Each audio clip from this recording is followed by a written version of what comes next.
இந்த வீடியோவில் என்ன பார்க்க போகிறோம்னா 6th 7th எக்கனாமிக்ஸ்லேருந்து 30 கொஸ்டினுக்கான டெஸ்ட் அட்டன் பண்ணியிருப்பீங்க.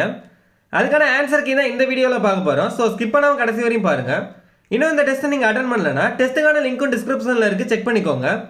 டெலிகிராமில் இன்னும் நீங்கள் ஜாயின் பண்ணிக்கோங்க. டெலிகிராம் லிங்க்கும் டிஸ்கிரிப்ஷனில் இருக்குது. இந்த டெஸ்ட்டுக்கான கொஸ்டின் பேப்பர் பிடிஎஃப் வித் ஆன்சரோட உங்களுக்கு தேவைப்படுச்சுன்னா டிஸ்கிரிப்ஷனில் வாட்ஸ்அப் நம்பர் இருக்குது. உங்கள் நேம் சொல்லி டெஸ்ட் பேட்ச் பிடிஎஃப்னு டெக்ஸ்ட் பண்ணுங்கள், டீட்டெயில் சொல்கிறோம். பண்டமாற்று முறையின் போது பிரச்சனைக்கு வழிவகுத்தது எதுன்னு கேட்டிருக்காங்க. பண்டங்களின் மதிப்பு காஃபி, டீ, பால் போன்றவற்றில் சேர்க்கப்படும் சர்க்கரையின் மூலப்பொருள் எதுன்னு கேட்டிருக்காங்க. கரும்பு. பருத்தி, சர்க்கரை, உணவு பதப்படுத்துதல் போன்றவற்றை எந்த வகை தொழிற்சாலைகளில் அடங்கும்? வேளாண் அடிப்படை தொழிற்சாலைகள்.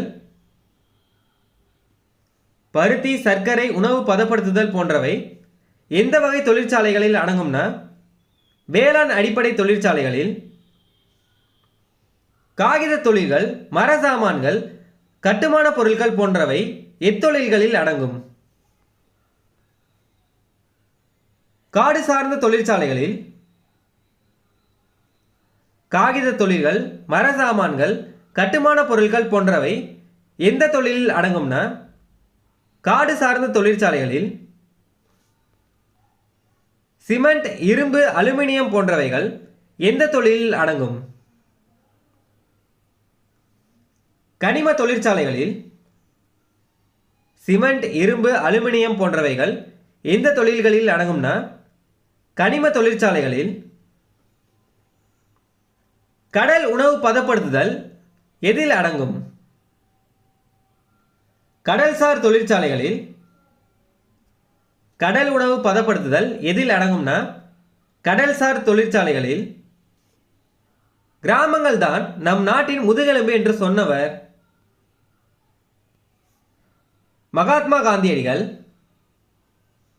கிராமங்கள் தான் தம் நாட்டின் முதுகெலும்பு என்று சொன்னவர் யாருன்னா மகாத்மா காந்தியடிகள்.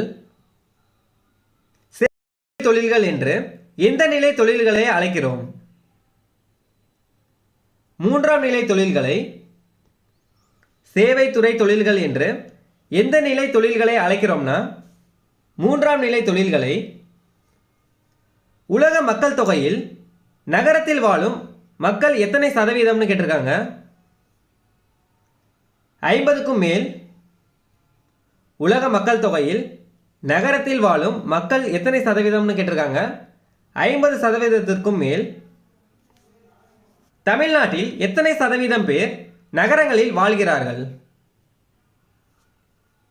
47%. கரும்பு சர்க்கரை ஆலையில் சர்க்கரையை நல்ல முறையில் பயன்படுத்தும் வகையில் முழுமை பெற செய்வது எந்த நிலை உற்பத்தியாகும்? மூன்றாம் நிலை உற்பத்தி. கரும்பு சர்க்கரை ஆலையில் சர்க்கரையை நல்ல முறையில் பயன்படுத்தும் வகையில் முழுமை பெற செய்வது எந்த நிலை உற்பத்தியாகும்னு கேட்டிருக்காங்க. மூன்றாம் நிலை உற்பத்தி. உற்பத்தி தொழிலிலும் சேவை தொழிலிலும் சிறந்து விளங்கும் மாநிலம் தமிழ்நாடு. அன்றாட பணப்புழக்கத்திற்கும் நாட்டின் பொருளாதார வளர்ச்சிக்கும் துணையாய் நிற்பது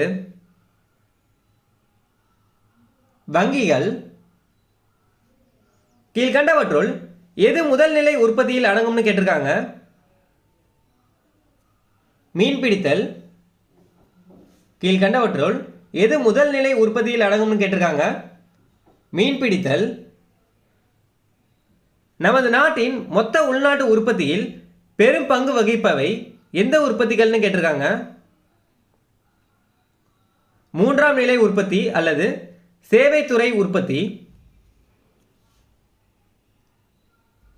நமது நாட்டின் மொத்த உள்நாட்டு உற்பத்தியில் பெரும் பங்கு வகிப்பது எதுனா மூன்றாம் நிலை உற்பத்தி. நன்னெறி கருத்து உணர்கொள்கை, நாடுகளின் செல்வமும் அவற்றை உருவாக்குகின்ற காரணிகளும் ஓர் ஆய்வு என்ற நூலை எழுதியவர் ஆடம் ஸ்மித். இயற்கையின் கொடை தவிர்த்த வருமானம் அளிக்கக்கூடிய பிற வகை செல்வங்களே மூலதனம் ஆகும் என்றவர்? Alfred Marshall. இயற்கையின் கொடை தவிர்த்த வருமானம் அளிக்கக்கூடிய பிற வகை செல்வங்களே மூலதனம் ஆகும் என்று கூறியவர் யார்னா ஆல்பிரட் மார்சல்.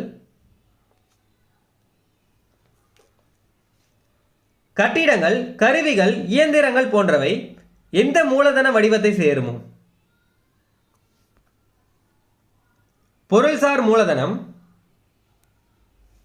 கட்டிடங்கள், கருவிகள், இயந்திரங்கள் போன்றவை எந்த மூலதன வடிவத்தை சேரும்னா பொருள்சார் மூலதனம். வளர்வீத வரிக்கு எதிரானதாக உள்ள வரி எதுன்னு கேட்டிருக்காங்க? தேய்வு வீத வரி. வளர்வீத வரிக்கு எதிரானதாக உள்ள வரி எதுன்னு கேட்டிருக்காங்க? தேய்வு வீத வரி. வரிகள் எதற்கு பங்களிப்பை வழங்குகின்றது? நாட்டின் மொத்த உள்நாட்டு உற்பத்திக்கு. நிறுவனங்கள், அலுவலகங்கள் ஆகியவை ஈட்டும் லாபத்தின் மீது விதிக்கப்படும் வரி. நிறுவன வரி.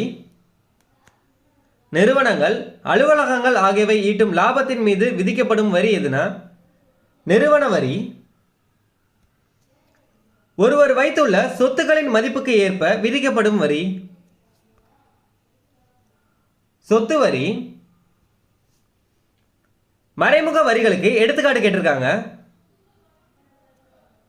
சேவை வரி, விற்பனை வரி, சரக்கு மற்றும் சேவை வரி, கலால் வரி, பொழுதுபோக்கு வரி. இதில் அனைத்துமே சரிதான். மறைமுக வரிக்கு எடுத்துக்காட்டு வந்து சேவை வரி, விற்பனை வரி, சரக்கு மற்றும் சேவை வரி, கலால் வரி, பொழுதுபோக்கு வரி. இதில் அனைத்துமே சரிதான். சேவையை பெறுபவர்களிடமிருந்து வரி வசூலிக்கப்பட்டு மத்திய அரசுக்கு செலுத்தப்படும் வரி. சேவை வரி. விற்பனை செய்யப்படும் பொருட்களின் மீது விதிக்கப்படும் வரி. விற்பனை வரி. விற்பனை செய்யப்படும் பொருட்களின் மீது விதிக்கப்படும் வரி எதுனா விற்பனை வரி. பொருட்களின் விற்பனை, உற்பத்தி, பயன்பாடு ஆகியவற்றின் அடிப்படையில் விதிக்கப்படும் வரி. சரக்கு மற்றும் சேவை வரி. பொருட்களின் விற்பனை, உற்பத்தி, பயன்பாடு ஆகியவற்றின் அடிப்படையில் விதிக்கப்படும் வரி எதுனா சரக்கு மற்றும் சேவை வரி. உள்மாநில பொருட்கள் மற்றும் சேவை வரிகளின் வகைகள் எதுன்னு கேட்டிருக்காங்க? மாநில சரக்கு மற்றும் சேவை வரி, மத்திய சரக்கு மற்றும் சேவை வரி. இது ரெண்டும் தான். ஆன்சர் வந்து ஆவும் ஈயும். உள்மாநில பொருள் மற்றும் சேவை வரிகளின் வகைகள் எதுன்னு கேட்டிருக்காங்க? மாநில சரக்கு மற்றும் சேவை வரி, மத்திய சரக்கு மற்றும் சேவை வரி. மாநிலங்களுக்கு இடையேயான சரக்கு மற்றும் சேவை வரிகளின் வகைகள் கேட்டிருக்காங்க? ஒருங்கிணைந்த சரக்கு மற்றும் சேவை வரி. மாநிலங்களுக்கு இடையேயான சரக்கு மற்றும் சேவை வரிகளின் வகைகள் வந்து ஒருங்கிணைந்த சரக்கு மற்றும் சேவை வரி. தூய்மை பாரத வரி எப்பொழுது தொடங்கப்பட்டது? 2015 நவம்பர் 15. தூய்மை பாரத வரி எப்போது தொடங்கப்பட்டதுன்னா 2015 நவம்பர் 15. தேசிய அளவில் ஒட்டுமொத்த பொருளாதார வளர்ச்சியின் அடிப்படையில் விதிக்கப்படும் வரி. சரக்கு மற்றும் சேவை வரி. தேசிய அளவில் ஒட்டுமொத்த பொருளாதார வளர்ச்சியின் அடிப்படையில் விதிக்கப்படும் வரி எதுனா சரக்கு மற்றும் சேவை வரி.